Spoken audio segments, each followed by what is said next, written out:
Pria itu tak pernah menyangka, jatuh dari jurang, dia tak mati konyol. Bahkan membangkitkan kekuatan pengocok dunia.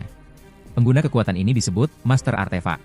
Hal-hal yang sudah lama dicintai akan dihuni oleh sebuah jiwa, berubah jadi senjata berkekuatan khusus. Gilanya, Master biasa cuma punya satu senjata. Tapi MC kita beda. Seluruh lautan rongsokan ini adalah senjatanya, ini adalah dunia dengan kasta mutlak. Si kaya hidup nyaman di atas sana. Orang miskin membusuk di daerah kumuh. Tepatnya, mereka semua adalah keturunan kriminal. Lingkungan kejam membuat mereka terlihat kumal. Demi menyambung hidup, MC tiap hari mengais sampah kaum elit. Mencari barang rongsok untuk dijual. Tapi risikonya sangat mematikan. Penduduk langit sangat ketat soal limbah. Mereka membuang semua sampah itu ke dasar jurang neraka, ke pergo aparat langit saat mulung. Nasib terburuknya, kau akan dibuang bersama sampah-sampah itu. Untungnya kelincahan MC tak tertandingi. Lolos dari rentetan peluru dengan mudah. Cuma goresan kecil, selalu berhasil kabur dari kejaran aparat langit. Besoknya, rongsokan itu diubah jadi uang. Ini teman masa kecilnya. Jiwa menggerutu, kamu jahat lagi ya? Kalau ketahuan, tahu kan apa akibatnya? MC rela mempertaruhkan nyawanya seperti ini, sebenarnya demi gadis ini. Tapi belum sempat kado diberikan, jiwa ditarik paksa ibunya. Takut terseret masalah gara-gara MC. Setelah itu, MC pulang ke rumah. Regut adalah ayah angkatnya. Tapi ikatan mereka layaknya saudara kandung. Mendengar apa yang terjadi hari ini, Regut melarangnya cari uang dengan nekat lagi. Saat itulah, dia melihat luka tembak di lengan MC. Sambil memeriksa lukanya, sekalian mengganti perbannya. MC melepas sarung tangannya. Sejak kecil, tangannya berwarna merah. Dan terkadang rasa berdenyut itu sangat menyakitkan. Karena itu dia dianggap monster oleh warga. Regutlah yang memberinya sarung tangan ini. Dan memungutnya dari jalanan. Besoknya, MC ke altar eksekusi jurang. Para pendosa dibuang ke bawah layaknya sampah. Entah apa yang menanti di dasar sana. Perlu diketahui, ayah MC juga dieksekusi di tempat ini. Tiba-tiba, jiwa muncul di hadapannya. MC panik menyembunyikan bonekanya. Jiwa memohon lagi. Jangan mengais sampah lagi. Dia tak mau melihat MC dibuang ke jurang. Karena dia sangat menyayangi MC. Sama seperti Regut. Tapi sedetik kemudian, jiwa sadar dia salah bicara. MC jadi tersipu malu. Dengan berani, dia menyerahkan boneka itu. Sumpah, MC tak pernah sebahagia ini. Saking semangatnya, dia tak sabar untuk pamer ke ayah angkatnya. Tapi saking buru-burunya, dia menabrak seseorang. Perasaannya tiba-tiba menjadi tidak enak. Tapi dia tetap berlari girang ke rumah. Siapa sangka, saat pintu dibuka, bukan senyum hangat yang menyambutnya. Melainkan pria bertopeng misterius. Regut dibunuh tepat di depan matanya. Murka, MC langsung menerjang maju, tapi jurang perbedaan kekuatan mereka mengakhiri pertarungan dalam sekejap. Pria bertopeng itu melenggang pergi begitu saja. Dengan sisa nafasnya, Regut menyuruh MC lari. Karena dia tahu apa yang akan terjadi selanjutnya. MC hanyalah cewek kumuh biasa. Ditambah tubuh berlumuran darah. Semua penjelasannya sama sekali tak digubris. Dia pun diikat di tiang eksekusi jurang. Warga bersorak menyorakinya. MC sekarang seperti tikus. Dihujat semua orang di antara kerumunan, MC melihat sosok jiwa. Hatinya benar-benar hancur lebur. Tapi sedetik sebelum dieksekusi, MC melihat pembunuh ayah angkatnya. Waktunya sudah habis untuk membela diri. Dia tak terima, bersumpah untuk membalas dendam pada semuanya. Saat dia sadar kembali, dia dikelilingi lautan sampah tak berujung. Apakah ini dasar neraka-neraka? Beruntung dia tak mati terjatuh, tapi tempat ini dipenuhi monster rongsokan. Udaranya pun dipenuhi gas beracun. Sekali hirup, paru-paru serasa terbakar. Putus asa menatap gunung sampah di depan mata. Monster di belakang semakin mendekat. Jatuh ke tanah, tanpa sedikit pun harapan. Tapi bayangan ayahnya yang terbunuh muncul. Dendamnya belum terbalas. Tiba-tiba kekuatan misterius merasukinya. Dia merenggut pipa besi. Baam. Monster itu langsung terpental. Semua kebenciannya meledak saat ini juga. Kecepatan MC memang lebih unggul. Tapi monster sialan ini bisa bangkit lagi. Jumlahnya pun terus bertambah. Bisa mati konyol kalau begini terus. Saat terdesak, pria berpayung mendadak muncul di depannya. Mengangkat MC dengan satu tangan. Lalu menendangnya melayang. Lalu memasangkannya masker gas. Akhirnya, MC bisa bernapas dengan lega. Apakah orang ini teman atau musuh? MC tetap saja menanyakan semua kebingungannya. Pria misterius itu cuma menyuruhnya diam. MC tak peduli dan terus saja nyerocos. Pria itu habis kesabaran. Ini bukan di bawah tanah, ini permukaan. Sampah-sampah ini, kerjaan penduduk langit kalian yang buang. Kan udah disuruh diam.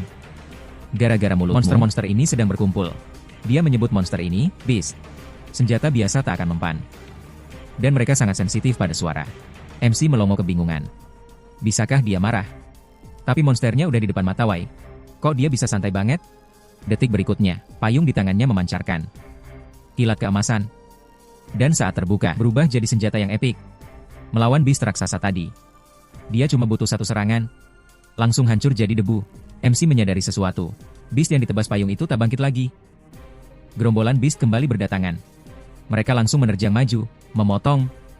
Semua sejajar dengan tanah dalam sekejap. Pertarungan usai. Pria itu melepas topengnya. Namanya Mesin. Anggota dari organisasi Cleaners. Malah batu kena gas beracun. MC juga seketika jatuh pingsan. Saat tersadar kembali, tubuhnya sudah diikat dengan kuat. Dilempar ke tempat yang sangat aneh. Dikelilingi oleh 5 orang yang memakai topeng. Mereka menginterogasi asalnya. MC yang polos menjawab jujur. Kirain bakal disambut sebagai teman baru. Malah diikat kayak anjing di kereta. Rupanya, barang apapun dari langit, harganya sangat mahal. Biasanya hanya mayat yang berjatuhan di sini. Sekalinya ada yang hidup, pasti bernilai tinggi. Mereka sangat membenci penghuni langit.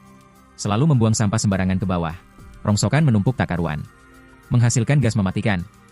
Bahkan melahirkan monster mutan. Saking dendamnya, bos mereka mencekokkan sampah ke mulut MC. Tapi di luar dugaan, retakan, MC malah menggigit putus jari si bos, lalu menelannya mentah-mentah bareng sampah. Jangan salah, besar di daerah kumuh. Perut MC ini sekeras baja. Makanan sisa begini. Sudah jadi menu sehari-harinya. Mesin melihat aksi gila itu. Tertawa puas, tebakannya memang tak meleset. MC teringat pesan dari ayahnya. Jika kau menyayangi sebuah benda, jiwa di dalam akan memberimu kekuatan. Sarung tangan inilah pemicunya. MC membangkitkan kekuatan master artefak. Melihat aura mematikan anak buah bos langsung panik menyerang. Pukulan mereka malah menghancurkan rantai MC. Kejutan, MC mengeluarkan senjata baru. Nyaris saja terjadi pertumpahan darah. Mesinnya muncul tepat pada waktunya untuk meleleh. Dia berjanji akan menjelaskan semuanya. Asalkan MC mau tenang. Di dunia ini, ada emosi yang disebut kerinduan. Emosi ini menumpuk bersama buangan sampah. Berubah menjadi energi gelap. Menciptakan monster beast yang sangat buas.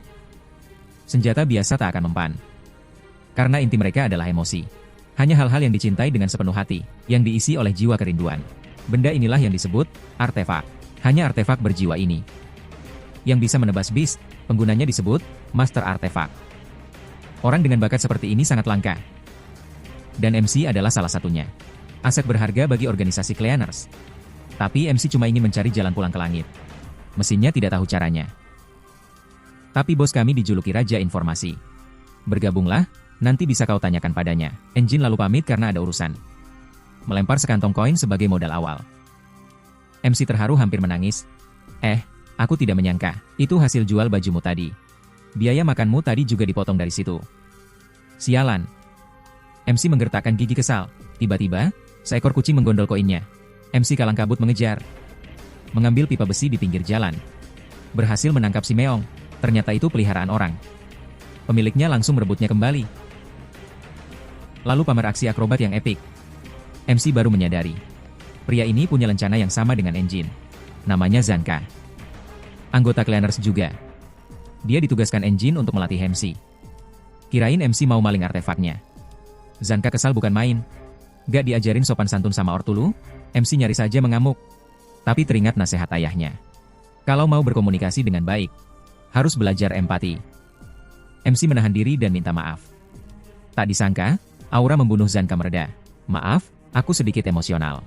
MC sampai kaget mendengarnya. Baru kali ini dia bisa berdamai semudah ini. Biar terlihat lebih familiar. MC memaksakan senyum sesuai ajaran ayahnya. Kenapa Zanka marah lagi? Padahal ini senyuman termanisnya loh. Muka lu jijik banget, ledek Zanka. Zanka kehabisan kesabaran, diduga sang MC sengaja mencari badai bersamanya. MC pun tak mau mengalah lagi. Sifat dua orang ini memang tak ditakdirkan akur sejak awal. Zanka menarik artefaknya. MC asli mengolesi tongkat itu ke tanah.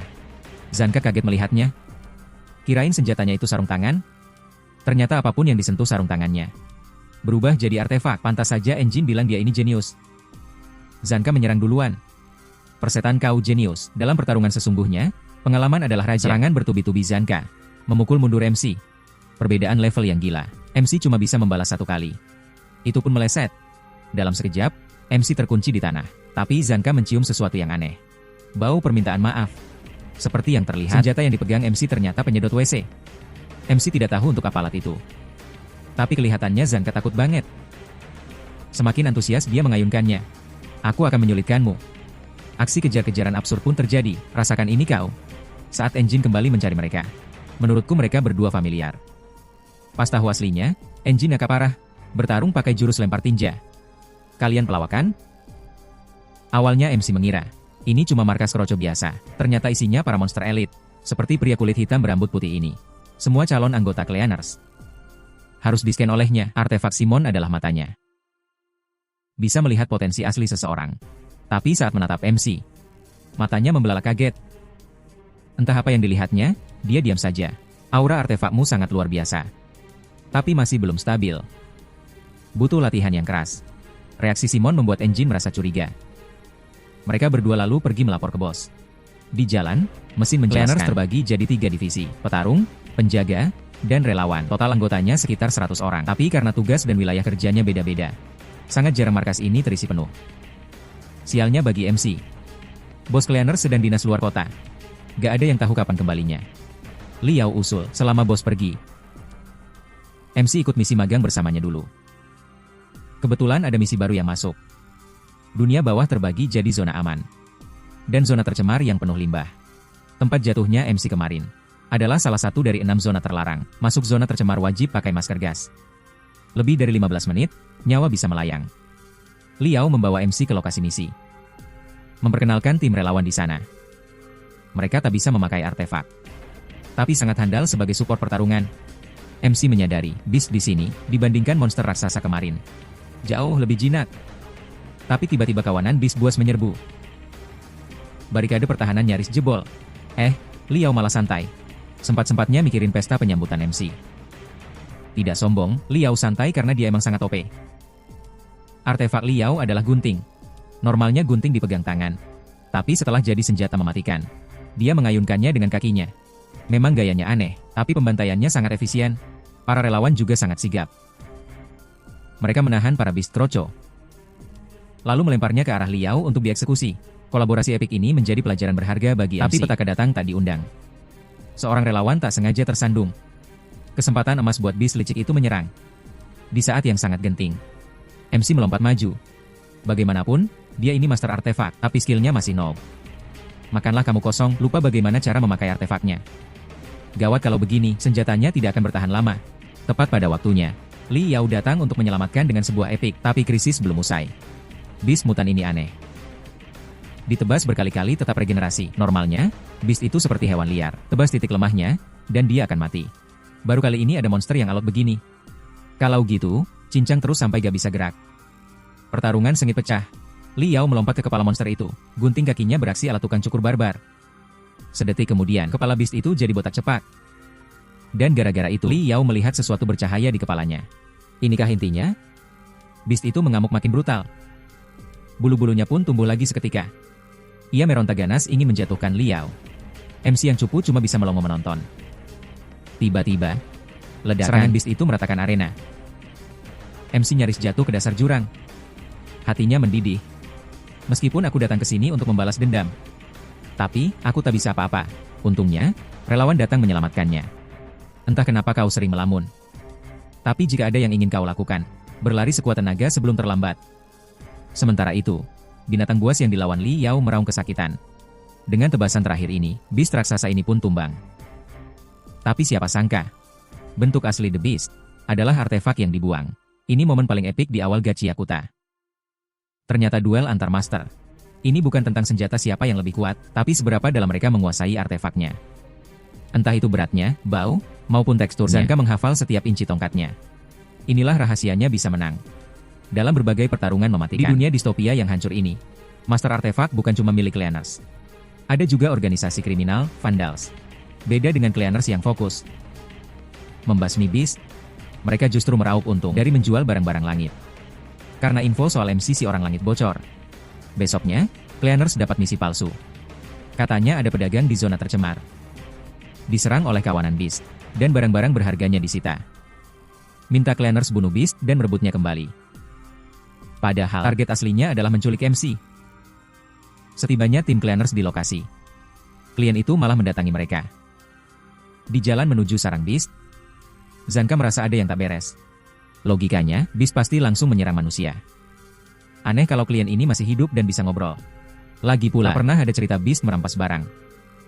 Mereka pun tiba di gedung tua. Tiba-tiba klien itu mendorong mereka maju. Lantai yang mereka injak langsung runtuh. Belum sempat paham situasi, dua orang muncul dari kegelapan. Vandals awalnya cuma komplotan maling. Tapi sejak beberapa tahun lalu, aksi mereka makin brutal. Konon mereka juga melakukan eksperimen aneh. Gila, mereka semua adalah master. Keduanya sangat penasaran soal langit. Niat menculik MC untuk mencari tahu dia selamat jatuh dari atas sana. Melihat itu, Liao langsung memberi aba-aba. Semua relawan, lindungi MC dan kabur. Tuan musuh terlalu kuat bagi mereka. Biar Zanka yang urus sisanya. Wanita musuh segera memanggil pasukan golem lumpur.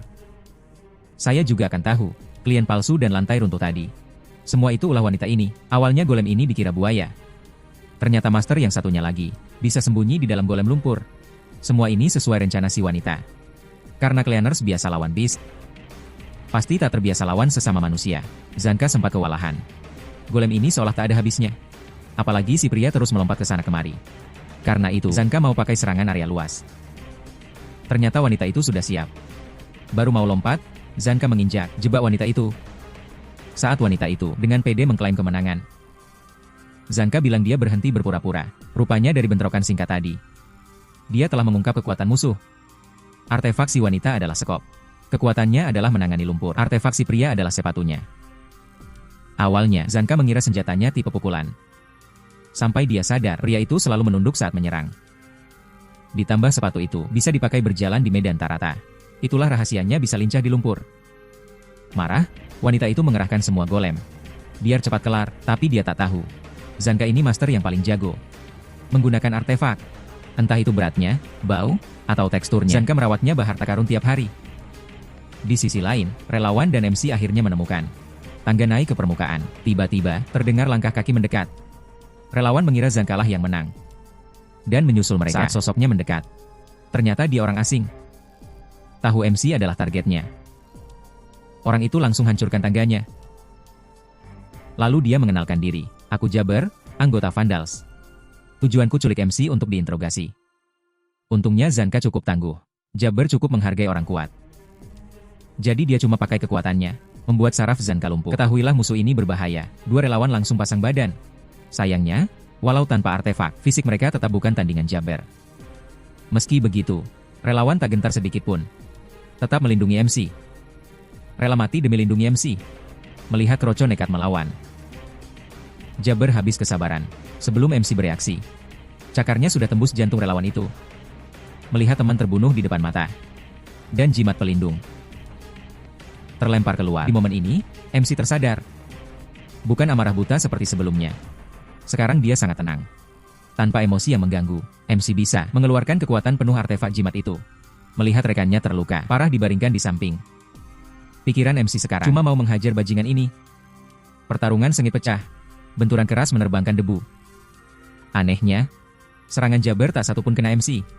Awalnya dikira MC cuma menghindar, dan cuma tahu kabur. Tapi sehebat apapun serangannya, MC tak bergeming sedikit pun. Ternyata, jimat ini berisi doa si relawan, yang selalu berdoa agar semua selamat. Makanya jimat ini punya efek menghindar mutlak. Bukan hanya itu, sisi mengerikan dari kekuatan ini.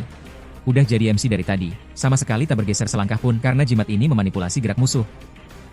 Walau tak punya daya serang, tapi bisa membuat musuh sengaja menabrakkan diri ke tinjunya, melawan skill ngeceat ini. Jabber tak takut sama sekali, malah makin kegirangan. Sayangnya antusiasme saja tak cukup melawan MC yang seakan kesurupan. Ultra instin ini, Jabber hanyalah penyelamat. Sekencang apapun geraknya, tidak akan luput dari radar penghematan. Sampai akhirnya kena tinju telak, bikin Jabber muntah empedu, dan merosot ke dinding. Saat MC kira musuhnya udah pingsan, Jabber belum mau nyerah. Rupanya dari tadi dia ngetes sesuatu. Dia sadar jimat MC cuma bereaksi pada niat membunuh. Benda mati kayak batu lemparan akan dideteksi jimat. Jadi Jabber langsung mengambil kesimpulan gila. Cakar kanannya berisi racun saraf dosis tinggi. Jabber menyuntikkan racun ke tubuhnya sendiri. Dengan ini, kesadarannya hilang. Jadi mesin pembunuh tanpa otak. Dia yakin, simpan MC takkan mendeteksi orang yang tak sadar.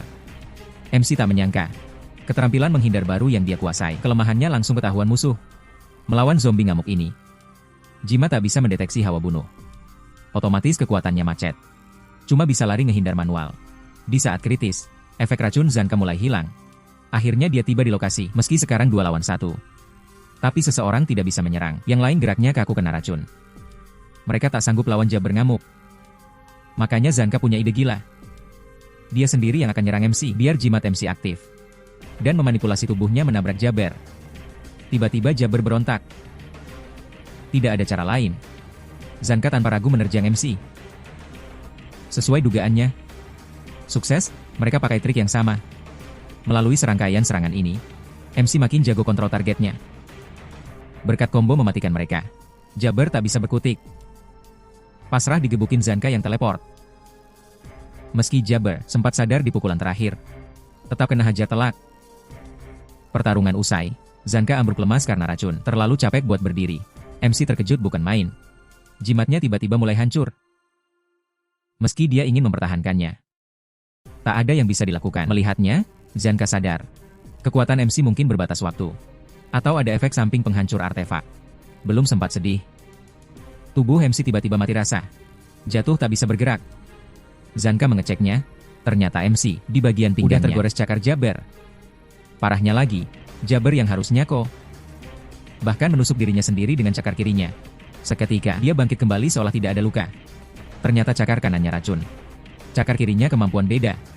Meski tak menyembuhkan lukanya, tapi bisa menahan rasa sakitnya. Makanya dia kebal rasa sakit. Dan bangkit kembali biar makin aman. Jabber suntik racun lagi ke Zanka. Lalu santai menculik MC yang lumpuh. Saat dia menggotong MC, lompat naik ke lantai 1. Kejadian aneh muncul. Lantai 1 yang harusnya lobi. Sekarang lenyap tak bersisa. Rupanya Liao menggunting habis gedungnya. Belum sempat Jabber bereaksi, payung mesin sudah ada di depan wajahnya. Satu pukulan langsung mementalkannya. Dilengkapi dengan mesin, ada petarung lain. Mereka dapat panggilan darurat dari relawan yang kabur dan langsung gas kemari. Melihat anggota Cleaners yang murka, Jabber sadar dia takkan menang. Apalagi, kondisinya udah babak belur. Bagi orang normal, pasti milih kabur cari aman. Tapi dasar si Jabber gila. Malah ngajak mati bareng. Tiba-tiba tangannya dipegang. Waktunya habis, ayo cabut. Engine saja kaget melihatnya. Dia sama sekali tak merasa ada yang mendekat. Kapan datangnya? Berkat tarikan temannya, Corvus. Ditambah bos mereka bakal ngamuk. Jabber akhirnya ngalah dan tenang. Kekuatan Corvus adalah portal teleportasi. Jabber pamit pada MC. Lalu masuk ke portal untuk kabur. Tapi sebelum itu, dia melihat motif sarung tangan MC. Seolah tahu rahasia besar. Dia meninggalkan pesan ternyata misterius. Kau juga bagian dari, lalu lenyap ke dalam portal. Itu. Saat tak itu, ada yang paham arti kata seri. Pada akhirnya, satu relawan terluka fatal. Dan kehancuran jimat yang berharga. Begitulah akhir bentrokan ini. Akhir dari rangkuman awal, 7 episode pertamanya. Sebagai garapan studio animasinya sangat gila. Dulu pas nonton PV-nya, aku langsung naksir art style-nya. Terutama artefak milik engine. Bentuk payungnya badas banget. MC juga OP banget. Yang lain cuma punya satu, dia unlimited. Konsep artefaknya sangat fresh. Penulis seakan pesan. Sayangi barang milik kalian. World building animenya juga sangat luas. Apa itu? Seri. Apa itu? Batas. Rahasia sarung tangan MC juga masih misteri. Tapi ada kelemahan fatal. Yaitu ceritanya. Awal-awal emang seru. Plotnya dan konsepnya keren. Tapi makin kesini, makin bikin males nonton. Memang, banyak misteri bikin penasaran. Tapi karena terlalu banyak dan gantung, malah bikin mumet. Kalau lu bisa tolerir itu, anime ini tetap recommended. Aku sendiri masih enjoy. Aku udah baca manganya sampai mentok. Misteri di awal mulai terungkap semuanya. Yang kepo, gaskon baca manganya.